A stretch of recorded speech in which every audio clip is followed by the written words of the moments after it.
Friends, আমার এখানে তো হয়ে গেছে। তো গুড মর্নিং। অ্যান্ড যেহেতু আমি আফটারনুনে ছাড়ছি ভিডিওটা, অথবা ইভিনিংও হয়ে যেতে পারে, তাই গুড আফটারনুন অ্যান্ড ইভিনিং সব একসাথেই বললাম। সো ফ্রেন্ডস, আজকে থার্সডে লাঞ্চ মেনুতে আমি কী কী করছি রান্না সেটাই আপনাদের সাথে শেয়ার করছি। তো এখানে দেখতে পাচ্ছেন কেটে রেখেছি হচ্ছে পটল আর আলু, আর এইখানে হচ্ছে ঢ্যাঁড়স আর আলু কেটে রাখা আছে। তো এইগুলোই আজকে রান্না হবে একদম সিম্পলভাবে। তো এখানে পটল আলু যে ভাজা করব, আর এখানে ঢ্যাঁড়স আলুর একটা ঝোল মতন তরকারি করব, ঝোল ঝোল করে।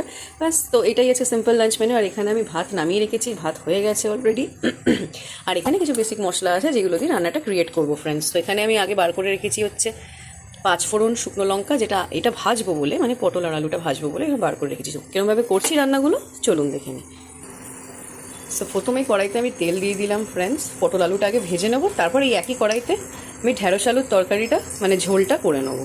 একটু বেশি করে তেল দিচ্ছি, কারণ ভাজা হবে তো, একটু ক্রাঞ্চি করে ভাজা না হলে আবার আমার মেয়ে খেতে চায় না। তো এই যে অ্যাজ ইউজুয়াল আমি ফোড়নটা 5 ফোড়ন আর শুকনো লঙ্কাটা দিয়ে দিলাম। তো এটাকে একটু নেড়ে ছেড়ে নিয়ে তারপর এই যে কেটে রাখা আমার পটল আলুটা আমি দিয়ে দেবো কড়াইতে। সো এটাই ভাজা হবে ফ্রেন্ডস। এখন একটু ভালো করে নাড়াচাড়া করে নিই, একটু নুন দিয়ে দেবো এবার। আপনারা আপনাদের পরিমাণ মতন দেবেন ফ্রেন্ডস। আমি আমার পরিমাণ মতন দিলাম ভাজায়, যতটা পরিমাণ ভাজা আছে ততটা। আর একটু হলুদ গুঁড়ো দিয়ে দেবো ফ্রেন্ডস।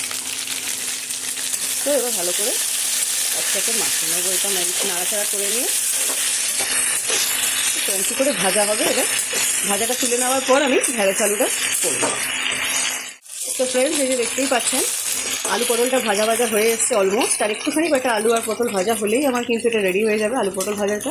তারপর এটাকে নামিয়ে রেখেই আমি ঢ্যাঁড়স আলুটা এই একই কড়াইতে একই তেলে আমি চাপিয়ে দেবো, কারণ ফোড়নটা আমার একই যাচ্ছে, 5 ফোড়ন।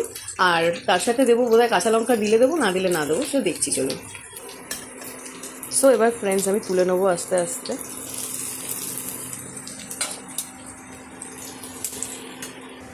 সো এই যে ফ্রেন্ডস, আমার সবার জন্য ভাজাটাও তোলা হয়ে গেছে, ক্রাঞ্চি করে ভেজে নিয়েছি ফ্রেন্ডস আমি এটা। এবার এই সেম তেলে আমি ঢ্যাঁড়স আলুটা করবো।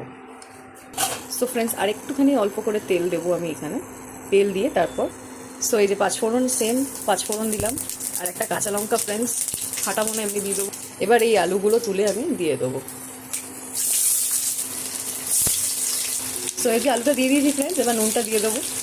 এবার নুন দিয়ে ফোড়ন দিয়ে একসাথে আলুটা ভালো করে ক্রাঞ্চি করে ভাজা করবো।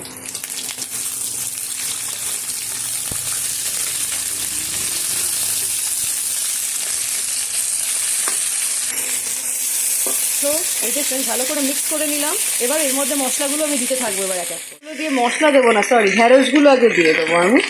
তারপর